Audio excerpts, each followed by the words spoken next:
ஐயா ஏதோ யோசனையில இருக்கீங்க போல இருக்கு. அதெல்லாம் ஒண்ணும் இல்லம்மா. ஐயா, டாக்டர் என்ன சொன்னாருங்க? உடம்பெல்லாம் நல்லா இருக்கா ஐயா? உடம்பெல்லாம் நல்லா தான் இருக்குன்னு சொன்னாரு. வேற என்னையா வேணும்? உடம்பு தானே நல்லா இருக்கணும். அது இல்ல நாச்சியா, மனசு நல்லா இல்ல. என்னாச்சுங்க ஐயா? ஏன் இப்படி பேசுறீங்க? ஆமா நாச்சியா, உண்மையிலேயே எனக்கு மனசு சரியில்லைதான். எனக்கு உடம்பு சரியில்லைன்னா டாக்டர் பார்த்துக்குவாரு. எனக்கு மனசு சரியில்லைன்னா நாச்சியா நீதானமா பார்த்துக்கணும். ஐயா, என்னையா பெரிய பெரிய வார்த்தையெல்லாம் சொல்றீங்க? நாச்சியா, உங்ககிட்ட ஒரு விஷயம் சொல்றேன். டாக்டர் என்கிட்ட சொன்னது அதை கேட்டு நீ அதிர்ச்சி ஆயிடக்கூடாது. ஐயா, என்னையா என்னையா? பாத்தியா, இப்பதானே சொன்ன அதிர்ச்சி ஆகக்கூடாதுன்னு. டாக்டர் சொன்னது என் உடம்பு பத்தி இல்லம்மா, நம்ம குடும்பத்தை பத்தி. நம்ம குடும்பத்தை பத்தியா?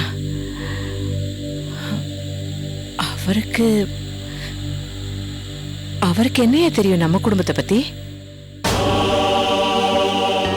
அவருக்கு மட்டும்தான் தெரிஞ்சிருக்கு நாச்சியா.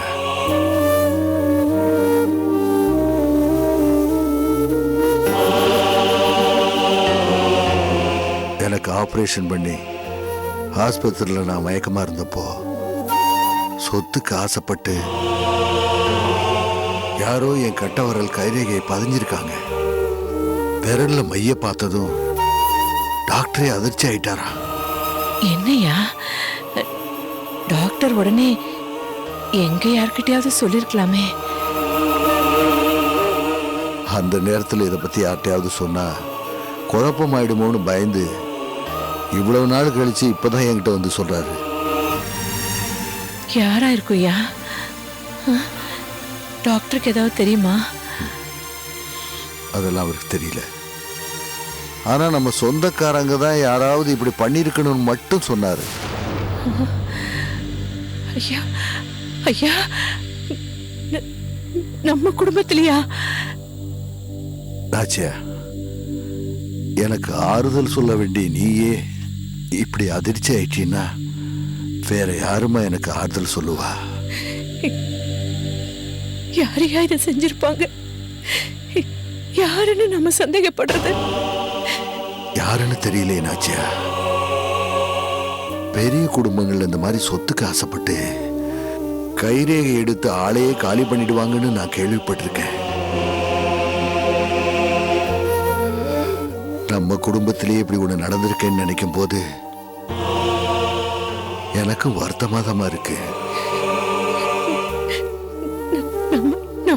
நம்ம குடும்பத்திலேயா? நம்ப முடியலங்க ஐயா. பயமா இருக்குங்க ஐயா. ராஜா, ஒருவேளை டாக்டர் சொன்ன மாதிரி எனக்கு அந்த மாதிரி ஆயிட்டா? அப்படி சொல்லாதீங்க ஐயா. ராஜா, அதை சமாளிக்க நீ தயாரா இருக்கணும். ஐயா, என்னங்க ஐயா சொல்றீங்க? ஐயா, உங்க உடம்புல கைய வைக்கிறதுக்கு யாருக்கு தைரியம் வரும்? யாருக்கும் வராதியா? வராது. ராஜா, நீ பயப்படாதம்மா. நீ தெரிஞ்சுக்கணுங்கிறதுக்காக தான் இதெல்லாம் உன்கிட்ட சொன்னேன். மற்றபடி இதை நினைச்சு மனசு போட்டு குழப்பிக்காத. அது யாருன்னு நான் கண்டுபிடிக்கிறேன். இந்த பர்மா, இந்த விஷயத்தை யார்கிட்டையும் சொல்லாத. வா.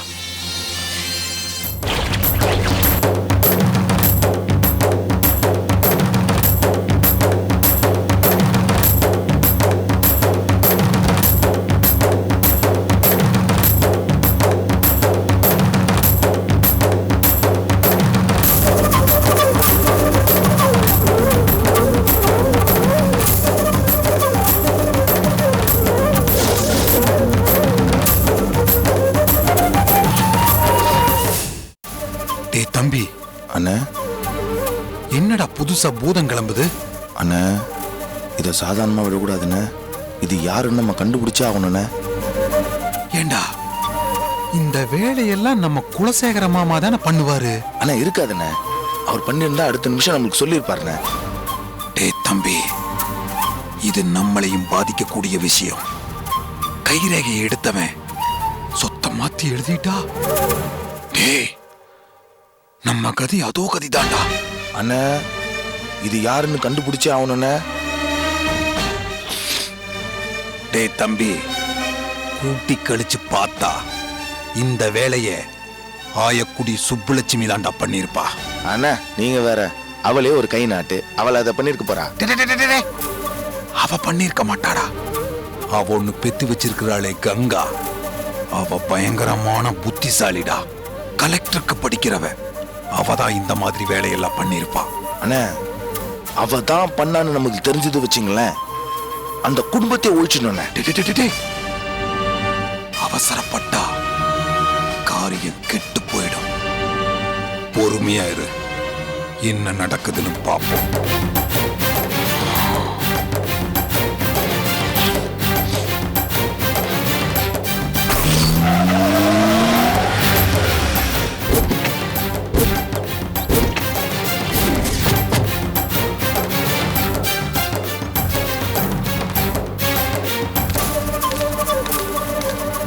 மாமா எல்லாம் போச்சு, நாம மோசம் போயிட்டோம். மாப்ள ஏன் இப்படி பதட்டப்படுற? என்னாச்சு? ஐயா ஆஸ்பத்திரியில் இருக்கும் போது ஐயாக்கு தெரியாம யாரோ ஐயாவோட கைரேகைய திருட்டுத்தனமா பத்திரத்துல பதிஞ்சிட்டாங்க. என்ன சொல்ற மாமா? ஐயா அம்மா கிட்ட சொல்லிட்டு இருந்ததை நாங்க கேட்டோம். மாமா நீங்க தான் ஹாஸ்பிட்டல்ல சொத்தை பத்தி பேசிட்டு இருந்தீங்க, நீங்க தான் இந்த வேலையெல்லாம் பண்ணீங்களா? மாப்ள நான் உங்ககிட்ட ஒரு உண்மையை சொல்ல போறேன். ஐயாவுக்கு தெரியாம அவரோட கைரேகையை எடுக்கணும்னு முயற்சி பண்ணது நான் தான். ஆனா அந்த முயற்சி கைகூடாம போயிடுச்சு. என்ன மாமாச்சு? ஆபரேஷன் முடிஞ்சு ஐயா நல்லா தூங்கிக்கிட்டு இருக்கிறப்போ அவருக்கே தெரியாம அவரோட கைரேகை பத்திரத்துல பதிவு செய்யணும்னு நான் உள்ள போனேன். ஆனா அந்த நேரத்துல நர்ஸ் உள்ள வந்து காரியத்தை கெடுத்துட்டா. அதனால அது முடியாம போயிடுச்சு. ஆனா இப்போ வேற யாரோ அதை செஞ்சிருக்காங்கன்னு நினைக்கும் போது அதிர்ச்சியா இருக்கு. என்ன தவிர இந்த காரியத்தை வேற யாரால செஞ்சிருக்க முடியும்? என்னால முடியும்பா.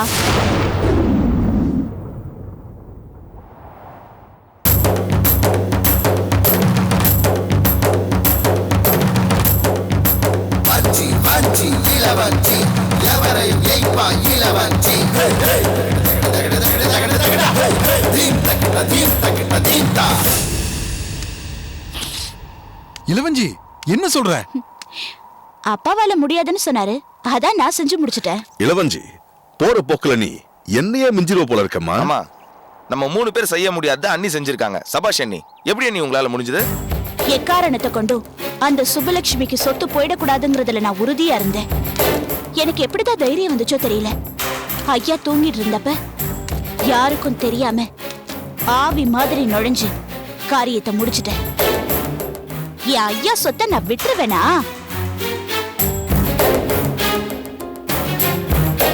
சுப்புலட்சுமி குடும்பத்துக்கு சொத்து போகாம தடுக்கிறதுக்கு இது நல்ல வழிதான். அண்ணி ஐயாவோட கைரேகையை எடுத்துட்டாங்க. இது நம்ம எல்லாருக்கும் தெரியும். ஆனா அந்த விஷயம் ஐயாவுக்கு தெரிய வரும்போது நம்ம எல்லாருக்கும் பிரச்சனை ஆயிடக்கூடாதுல்ல, அதை நினைச்சாதான் பயமா இருக்கு. அப்படி ஒரு வேளை தெரிய வந்தா சுப்புலட்சுமி தான் கைரேகைய பதிய வச்சா அதை நான் கண்ணால பார்த்தேன்னு சொல்லிடுவேன். பாவம்னு சொல்லிதான் இத்தனை நாளா சொல்லாம விட்டுட்டேன்னு ஒரு பொய்ய சொல்லி சாதிச்சிடுவேன். அதுக்கு ஒரு ஐடியா நான் ரெடியால வச்சிருக்கேன். என்ன ஐடியா வச்சிருக்க? உன் அப்பா மாதிரி எல்லாத்தையும் செஞ்சுட்டு அதுக்கப்புறம் தான் சொல்லுவியா? சொல்லு, என்ன பண்ண போற? பத்திரத்தை யாருக்கும் தெரியாம சுப்புலட்சுமி வீட்ல யாரும் கண்டுபிடிக்காத இடத்துல நான் ஒளிச்சு வச்சுட்டேன்.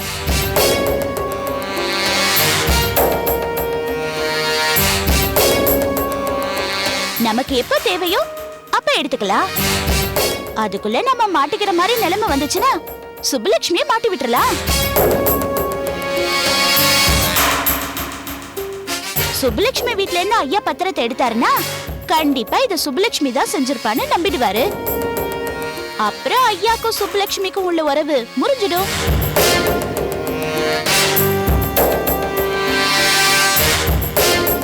அப்புறம் ஐயாவையும் அங்க இருந்து நிரந்தரமா பிரிச்சிடலாம். அடேங்க அப்பா, மாமாக்கு 6 அறிவுனா உனக்கு 60 அறிவுடி. மாப்ள, இந்த விஷயம் நமக்குள்ள ரகசியமாவே இருக்கட்டும். நம்மளோட அடுத்த ஆயுதம் இதுதான். அத சரியான நேரத்துல சரியான முறையில பயன்படுத்தி அந்த ஆயக்குடி குடும்பத்தை தலை கீழே புரட்டி போடணும்.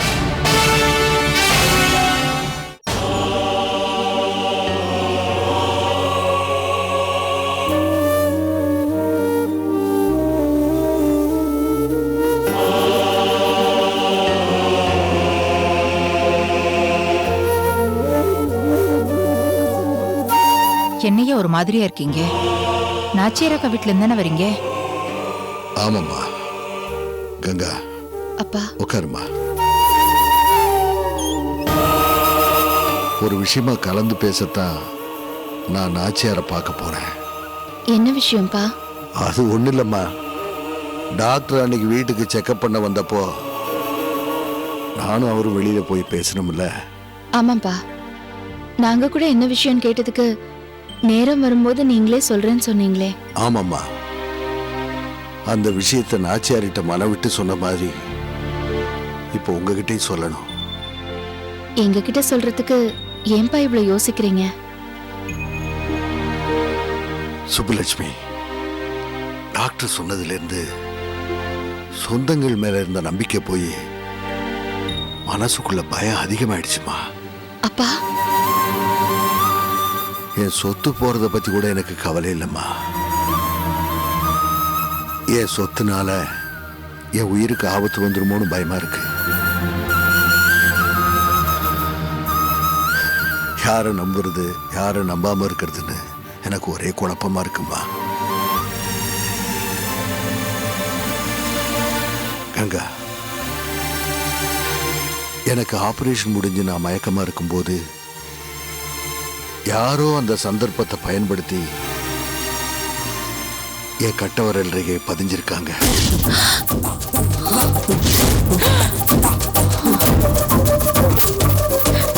ஐயா, என்ன சொல்றீங்க? யார் இத பண்ணிருப்பாங்க? அப்பா, யார் எதை கேட்டாலும் இல்லைன்னு சொல்லாம கொடுப்பீங்களேப்பா. உங்களுக்கு துரோகம் பண்ண யாருக்குப்பா மனசு வந்துச்சு? அதாம எனக்கு ஒன்றும் புரியல. இந்த விஷயத்தை நாச்சியார்ட்ட சொன்னப்ப அவளும் ரொம்ப பயந்துட்டா. சுப்பு, அன்னைக்கு ஆபரேஷன் முடிஞ்சதும் என் கூட இருந்தது நீதானே? ஐயா, என்ன வார்த்தை கேட்டுட்டீங்க? என்ன சந்தேகப்படுறீங்களா ஐயா? என்ன சுப்பு இப்படி கேட்குற? உன்னை சந்தேகப்பட்டா என்னையே நான் சந்தேகப்படுற மாதிரி. அந்த அர்த்தத்தில் நான் கேட்கலப்பா. நீ சந்தேகப்படுற மாதிரி யாராவது வந்துட்டு போனாங்களான்னு கேட்டேன். இப்பதான் போன உயிர் திரும்பி வந்தது. என்ன மாதிரி? ஐயா, ஏன் ஞாபகத்துக்கு யாரும் வரல ஐயா. கங்கா தான் கூட இருந்தா. நான் கொஞ்ச நேரம் அசந்து தூங்கிட்டேன். கங்கா தான் முழிச்சுக்கிட்டு இருந்தா. கங்கா, நீ யாரையாவது பாத்தியாமா? நானும் யாரையும் பார்க்கலையேம்மா. அப்பா, ஆனா அன்னைக்கு மங்காத்த போன் பண்ணாங்க. உங்க வீடு இருட்டா இருக்கு, ஐயா உடம்பு சரியில்லாம இருக்கும்போது வீடு இப்படி இருட்டா இருக்க கூடாது, வந்து விளக்கேத்துங்கன்னு சொன்னாங்க. நானும் அம்மாவும் ரமாவையும் சாருவையும் உடனே அனுப்பி வச்சோம். ஆமாங்க. அப்பா, பெரியம்மாவும் இளவஞ்சி அண்ணியும் சாயந்தரமா வீட்டுக்கு போயிட்டாங்க. போகும்போது எங்ககிட்ட சொல்லிட்டு தான் போனாங்க.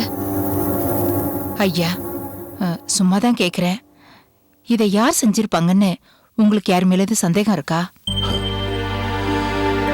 நம்ம குடும்பத்துல யாரோ ஒருத்தர் தான் என் உள் மனசு சொல்லுது. அது யாருன்னு கூடிய சீக்கிரம் தெரிஞ்சிடும். சரிம்மா, இதையே நினைச்சிட்டு இருக்காதீங்க, போய் படுங்க. சரிப்பா.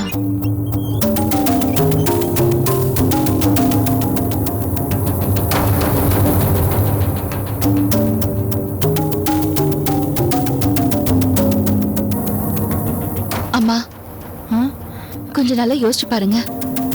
அன்னைக்கு வேற யாராவது வந்தாங்களா? ஏன்னா நான் பால் வாங்க போயிட்டு ரொம்ப நேரம் கழிச்சு தான் வந்தேன். அந்த சமயத்துல யாராவது வந்தாங்களா?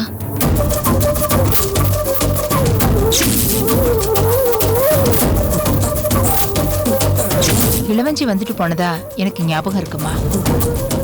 இல்லம்மா, பெரியம்மாவும் இளவஞ்சி அண்ணியும் ஒன்னா தானே சொல்லிட்டு போனாங்க. இல்ல கங்கா, நான் நல்லா ஞாபகப்படுத்தி தான் சொல்றேன். அது இளவஞ்சி மாதிரி தான் தெரிஞ்சது. அப்ப இத அப்பா கிட்ட சொல்லிருக்கலாமேம்மா. அப்பா அது என் ஞாபகத்துக்கு வரல. சரி வாங்கம்மா, இப்ப சொல்லிடலாம். இல்ல, ஏம்மா யோசிக்கிறீங்க? சொல்லாம இருந்தா தப்பாயிடாதா? சொன்னதாமா தப்பாயிடும். அன்னைக்கு நாம அங்க இருந்த மாதிரி தானே இளவஞ்சியும் வந்திருப்பா. அவ வந்தது மட்டும் குறிப்பா சொன்னா தப்பாயிடாதா? அம்மா, இளவஞ்சி அண்ணி மேல பழி போடுறதுக்காக சொல்லல. இளவஞ்சிய பார்த்தேன்னு அப்பா கிட்ட சொல்லிட்டா எந்த தப்பும் ஆயிடாதுல்லம்மா. அவசரப்பட்டு இளவஞ்சின்னு சொல்லிட முடியாதும்மா. இளவஞ்சி மாதிரி தான் இருந்துச்சு. அதுக்காக அவதான் வந்தான்னு சொன்னா தப்பாயிடாதா? அந்த சமயத்துல இளவஞ்சிய பார்த்தேன்னு நீங்க அப்பா கிட்ட சொல்லிருக்கலாம்லம்மா.